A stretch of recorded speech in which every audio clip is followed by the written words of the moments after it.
Hello guys, welcome to my channel learning with Rachit Manchanda. Topic है Boolean algebra part 1। बहुत ही simple तरीके से बताया। Okay, hope you enjoy the video. Topic है बूलियन अलजेब्रा, बहुत ही सिंपल तरीके से बताया। Okay, all you have to remember these things, these 5 to 10 things, and आप कोई भी क्वेश्चन बूलियन अलजेब्रा का इजीली अटेम्प्ट कर सकते हैं। बहुत ही सिंपल तरीके से बताया। चलिए शुरू करते हैं ना। आपको सिंपल बेसिक गेट की नॉलेज होनी चाहिए। Let's start with not gate. अब नॉट गेट का सिंबल ये है ना, मैं गेट का एक अलग से वीडियो भी बना दूंगा, लेकिन अभी थोड़ा बहुत इन गेट्स को जान लेते हैं। ओके, नॉट गेट का सिंबल ये है और इसका ट्रुथ टेबल ये है। बहुत ही सिंपल है। अगर 0 है तो उसके करस्पॉन्डिंग आई विल गेट 1, और अगर 1 है तो उसके corresponding I will get 0। Simple. इससे जो हमारी बूलियन अलजेब्रा में थ्योरम रिलेटेड है, दैट इज इन्वोल्यूशन।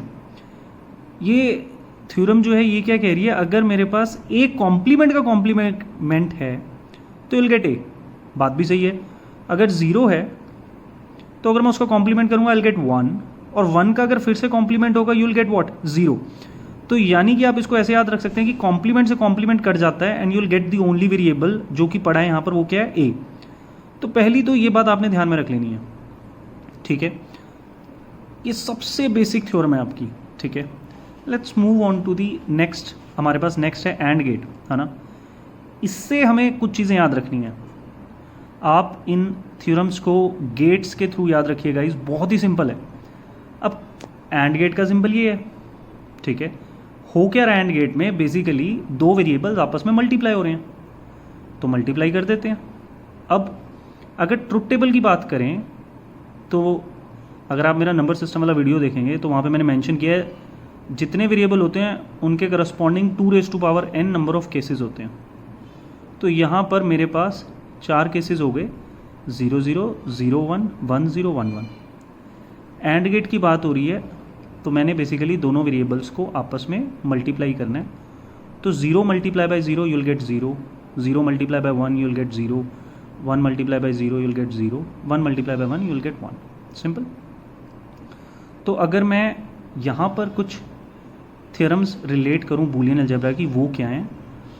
वैसे कि तो मैंने यहाँ पर, ये तो बहुत ही सिंपल है, आपको पता ही है। a.0 तो 0 से मल्टीप्लाई कर रहे हो यू विल गेट 0, a.1 1 से मल्टीप्लाई हो रहा है यू विल गेट a। ये दोनों बहुत इंपॉर्टेंट है, तो यहाँ से आपने ये दोनों ध्यान में रखनी है। क्या है, अगर a.a है तो गाइज a स्क्वायर नहीं होता। आप ऐसे ध्यान रख सकते हो कि 1.1 मुझे यहाँ पर 1 मिल रहा है, तो ऑब्वियसली अगर मैं a.a की बात कर रहा हूँ तो I will get what, a। और अगर मैं a.a के कॉम्प्लीमेंट की बात कर रहा हूँ तो आई विल गेट व्हाट, 0। ठीक भी है, a में 1 रख के रख लीजिए, रखिए, तो a का कॉम्प्लीमेंट क्या हो जाएगा, 0। तो 1.0 यू विल गेट व्हाट, 0। सो ये दोनों यहाँ से बहुत इंपॉर्टेंट है। अगर आपको कन्फ्यूज़न होता है तो बस वेरिएबल में वैल्यू रख के देख लीजिएगा और उसे गेट से रिलेट कर सकते हो आप, है ना। ये गेट यहाँ पे बनाया हुआ है, ठीक है, तो इससे आप इसको रिलेट कर सकते हो। मुझे लगता है बहुत बड़ी बात है इसको याद रखना। ओके, सो नेक्स्ट है हमारा और गेट। बस ये 3 गेट याद रखिए तो आधा बूलियन अलजेब्रा इसी से आप सॉल्व कर लेंगे, बूलियन अलजेब्रा के जो क्वेश्चंस हैं। अब और गेट का सिंबल आपको पता है क्या होता है, ये रहा सिंबल है ना। और आउटपुट क्या है जो हमें मिलेगा, दैट इज a+b। टेबल से ध्यान रखिए, 0 0 यू विल गेट 0। इसको आप ऐसे याद रख सकते हैं, अगर इनपुट में एक भी 1 हुआ तो will get the output as 1। बहुत आसान है याद रखना। तो अब हम इनसे कुछ थ्योरम्स को रिलेट कर लेते हैं, है ना, जो कि हमें ध्यान में रखनी है, जो कि बहुत इंपॉर्टेंट है। ओके, 3 यहाँ पर याद रखने वाली हैं, तो टोटल गाइज 6 हो गई जो कि हमें इन गेट से याद रखनी है। 3 ये, 2 पहले एंड गेट की और एक इन्वोल्यूशन। ये क्या कह रहा है, अभी मैंने आपको बताया a+0 तो याद रखने में कोई प्रॉब्लम नहीं है। अगर आप 0 ऐड करेंगे a में यू विल गेट a।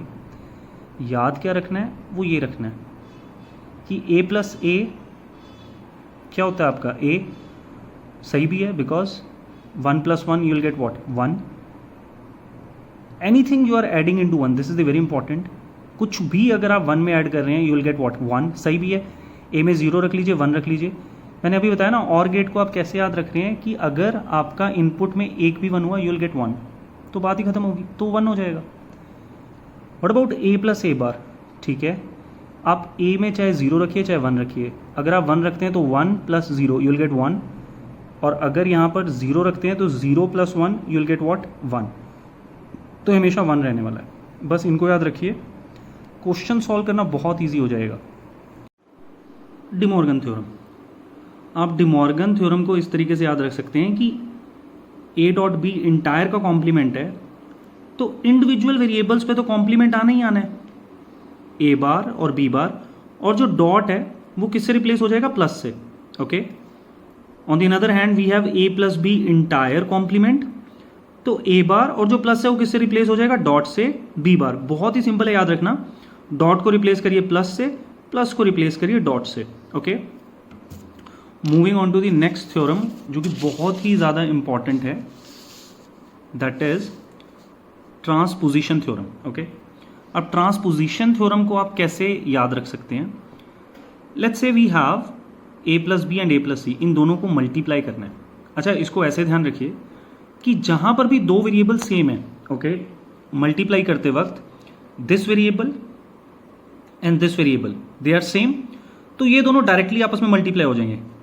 बस इस चीज़ का ध्यान रखिए, वेरिएबल सेम होने चाहिए, उनको डायरेक्टली मल्टीप्लाई कर दिया आपने। और अभी मैंने समझाया था कि हमारे पास ए डॉट ए क्या होता है? That is a, so this becomes a dot A, it becomes a plus, अब जो दोनों रह गए वो दोनों आपस में मल्टीप्लाई कर देना, that is B dot C. Simple.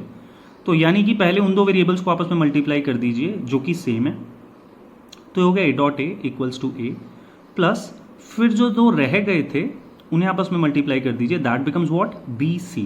This is the very important theorem, आगे बहुत यूज होगी जहां पे हमें बूलियन एक्सप्रेशंस को मिनिमाइज करना होगा। ओके, नेक्स्ट है डिस्ट्रीब्यूशन थ्योरम। अब ये क्या है? ये इसका रिवर्स ही है। अब जो आपने किया ए प्लस बी सी, तो मैं उसे ए प्लस बी ए प्लस सी भी तो लिख सकता हूँ, बिल्कुल लिख सकता हूँ। तो यानी कि आप डिस्ट्रीब्यूशन थ्योरम को ऐसे ध्यान में रख सकते हैं, वैसे तो ऊपर ट्रांसपोजिशन थ्योरम का रिवर्स ही है, बट ऐसे समझिए कि जब आपके पास सिंगल वेरिएबल पड़ा हो, याद रखिए सिंगल वेरिएबल, यहाँ पे सिंगल वेरिएबल पड़ा है, तो इस वेरिएबल को एक बार आप ऐड करके लिख सकते हैं बी के साथ, और इसी वेरिएबल को आप एक बार ऐड करके लिख सकते हैं सी के साथ, इस फॉर्मेट में। ओके, बहुत इंपॉर्टेंट है डिस्ट्रीब्यूशन थ्योरम। ओके, आगे हम यूज करेंगे, तो होपफुली ये दोनों थ्योरम्स आपको क्लियर हुई हूँ, है ना, क्योंकि इनका आगे बहुत यूज होने वाला है। Next, consensus theorem. ओके, ये भी इंपॉर्टेंट है। ओके, इसको समझते हैं है क्या लिखा है? This theorem is use to eliminate redundant term. Redundant मतलब डुप्लीकेट टर्म या जो एक से ज़्यादा बार यूज हो रही हो। It is applicable only if a Boolean function, अगर उस बूलियन फंक्शन में ये चीज़ें हैं, वो क्या क्या है? अगर उसमें 3 वेरिएबल्स हैं, लेट्स से ए बी सी। सेकेंड, हर एक वेरिएबल जो है वो आपका 2 बार यूज हो रहा है। अभी एक एग्जांपल से समझाऊंगा कि इन स्टेटमेंट्स का मतलब क्या है, ये बस याद रखने के लिए। Only one variable is in the complemented और uncomplemented form, then the related term to that complemented और uncomplemented variable is the answer. ठीक है, अब ये थोड़ा सा आपको लग रहा होगा कि ये क्या लिखा है, तो इसको एग्जाम्पल से समझते हैं तो आपको क्लियर हो जाएगा। Let's say we have this example. अब उन्हीं पॉइंट्स को मैं इस एग्जाम्पल के थ्रू डिस्कस कर रहा हूँ। ओके, अगर आपको वो बात नहीं समझ में आई तो इस एग्जाम्पल के थ्रू आ जाएगी। ओके, ठीक है, हम उस जो पॉइंट्स को हमने लिखा था उन पॉइंट्स को हम इस एग्जाम्पल के थ्रू समझते हैं। ओके, हमारे पास जैसे एक क्वेश्चन दिया हुआ है A B plus A bar C plus B C. अब नंबर ऑफ वेरिएबल 3 होने चाहिए। पहली स्टेटमेंट यही थी, 3 है A B C. Each variable is use twice. अगर आप देखें तो ए और ए बार यहां पर प्रेजेंट है, बी और बी यहां पर प्रेजेंट है, और सी और ये सी यहां पर प्रेजेंट है, यानी हर एक वेरिएबल 2 बार यूज हुआ है। ओके, उसका मतलब यही है कि टर्म्स में जो है एक एक बार प्रेजेंट है। यहां पर जैसे ए था तो उसका कॉम्प्लीमेंट हो गया, यहां बी प्रेजेंट है तो यहां बी प्रेजेंट है, यहां सी है तो यहां सी प्रेजेंट है। ठीक है, तो 2 बार प्रेजेंट है ये। लेकिन आपका वो वेरिएबल जिसका कॉम्प्लीमेंट और अनकॉम्प्लीमेंट दोनों प्रेजेंट हैं, वही सिर्फ आंसर में रहेंगे, और जो जिसमें ऐसा नहीं होगा वो वाली टर्म हम यहां पर डिस्कार्ड कर देंगे, एलिमिनेट कर देंगे, रिमूव कर देंगे। यही उन स्टेटमेंट का मतलब है। अगर आप ध्यान दें तो ए और ए का कॉम्प्लीमेंट प्रेजेंट है, तो इसीलिए ये वाली टर्म ए बी और ए बार सी ये वाली सेव होगी और बी सी जो थी उसको हमने डिस्कार्ड कर दिया। यही मतलब है कंसेंसस थ्योरम का। आप अगर स्टेटमेंट्स अब पढ़ेंगे पीछे जाके तो आपको समझ में आ जाएंगी। जो कॉम्प्लीमेंट, ये रहा कॉम्प्लीमेंट, और जो अनकॉम्प्लीमेंटेड है वो जिन टर्म्स में प्रेजेंट है वही आंसर होंगी, और जिसमें नहीं है वो हम डिस्कार्ड कर देंगे। ओके, नेक्स्ट है कॉम्प्लीमेंट्री थ्योरम। वैसे थोड़ा बहुत डी मॉर्गन जैसी ही है, फिर भी मैं बता देता हूँ आपको। लेट्स से इसको एक एग्जांपल से समझते हैं। F is equals to A B bar C plus A bar B C bar plus A B bar C bar. Okay, कुछ नहीं करना। अगर आप इस पूरे का कॉम्प्लीमेंट कर देते हैं, जैसे कि मैंने पहले समझाया था, इंडिविजुअल वेरिएबल्स का तो कॉम्प्लीमेंट होगा ही होगा, साथ ही साथ आपका प्लस रिप्लेस हो जाएगा डॉट से और डॉट रिप्लेस हो जाएगा प्लस से, ये बात का ध्यान रखिए। और जीरो जो है वो रिप्लेस हो जाता है 1 से। चलिए देख लेते हैं आंसर क्या आएगा अगर मैं इस पूरे का कॉम्प्लीमेंट कर देता हूं। इसको ओपन करते हैं, है ना। सो दिस बिकम्स व्हाट, ए बार, पहले इसका हो गया, डॉट था बीच में वो प्लस से रिप्लेस हो गया। अब कभी भी अगर आप ध्यान रखिए कॉम्प्लीमेंट का कॉम्प्लीमेंट करेंगे you will get the variable without complement. Okay, वो कैंसिल हो जाता है कॉम्प्लीमेंट से कॉम्प्लीमेंट, तो you will get B plus, फिर से आपका डॉट किससे आ गया, प्लस से हो गया, सी बार, ये खत्म हो गया, ये होगी टर्म। नाउ भी मैंने बोला प्लस किससे रिप्लेस करना है, डॉट से, फिर से क्या आ गया, ए प्लस बी का कॉम्प्लीमेंट प्लस सी, फिर से डॉट प्लस, फिर डॉट से रिप्लेस हो गया A bar plus B plus C. Okay, that's it guys. बस इतनी चीज़ें आपको ध्यान रखनी है। और बूलियन अलजेब्रा का कोई भी क्वेश्चन, चाहे वो कॉम्पिटिटिव एग्जाम का है चाहे वो नॉर्मल है, आप अटेम्प्ट कर लेंगे, हो जाएगा आपसे। ओके, चलिए कुछ क्वेश्चंस डिस्कस करते हैं। This is the very first example. ज़्यादा एग्जाम्पल मैं सेकंड वीडियो में डिस्कस करूँगा, अभी एक दो एग्जाम्पल डिस्कस कर लेते हैं। Okay, we have X plus Y, X bar plus Z and Y plus Z. अब इसको सॉल्व करना है, इसको मिनिमाइज करना है, ये क्वेश्चन आया।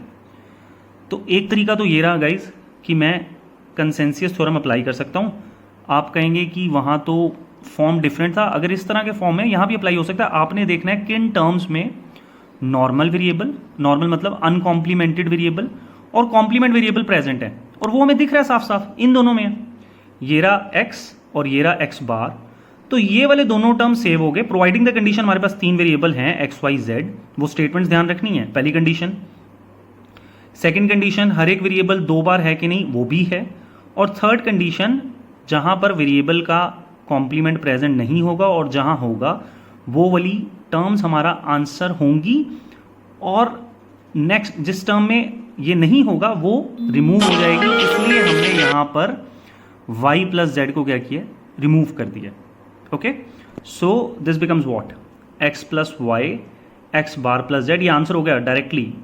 आप एक बार लिखेंगे कि हाँ आप कंसेंसस थ्योरम का यूज कर रहे हैं, दैट्स इट, वो आंसर है। अब आप इसे ओपन कर सकते हैं, X dot X bar plus X Z plus X bar Y plus Y Z, normal multiplication है। अब आपको पता है एक्स डॉट एक्स बार क्या होता है, अगर आप वीडियो देखेंगे तो ये 0 होता है, तो ये आपका आंसर हो गया। एक और मेथड है, मैं यहाँ पर ट्रांसपोजिशन थ्योरम भी अप्लाई कर सकता हूँ। यहाँ पे मैंने कॉम्यूटेटिव लॉ बताया guys, A plus B equals to B plus A है और A dot B equals to B dot A होता है। ठीक है, इसमें तो कोई बड़ी बात नहीं है। ओके, मतलब अगर आप x प्लस वाई और अगर यहाँ पर x बार प्लस जेड दे रखा है तो आप उसे z प्लस एक्स बार लिख सकते हैं, और y प्लस जेड को z प्लस वाई लिख सकते हैं, उससे कोई फर्क नहीं पड़ेगा कॉम्यूटेटिव लॉ के अंडर। अब ट्रांसपोजिशन थ्योरम ये कहती थी कि अगर आपके दोनों वेरिएबल सेम है, ये भी z है और ये भी z है, तो ये दोनों डायरेक्टली मल्टीप्लाई हो जाएंगे और दूसरे वाले वेरिएबल आपस में मल्टीप्लाई हो जाएंगे। So this becomes what, z को z से मल्टीप्लाई किया, you will get what, z plus X bar Y. Okay, अब इन दोनों को आपस में मल्टीप्लाई कर दीजिए। बस आपको बताना था कि हाँ ट्रांसपोजिशन थ्योरम कैसे अप्लाई करनी है। बस ये देखिए कि 2 वेरिएबल जहां पर सेम है उनको आपस में मल्टीप्लाई करना है। तो अब अगेन हमारा एक्स डॉट एक्स बार क्या हो गया, 0, और वाई डॉट वाई क्या होता है, वाई। ठीक है, ये मैंने पीछे सारा बताया हुआ है, you will get the same answer. Okay, after multiplication. ठीक है, सो ये यहीं तक था गाइज, थैंक यू। आगे क्वेश्चंस सेकंड पार्ट में डालूंगा। उसमें सिर्फ क्वेश्चन सॉल्व करेंगे. Thank you.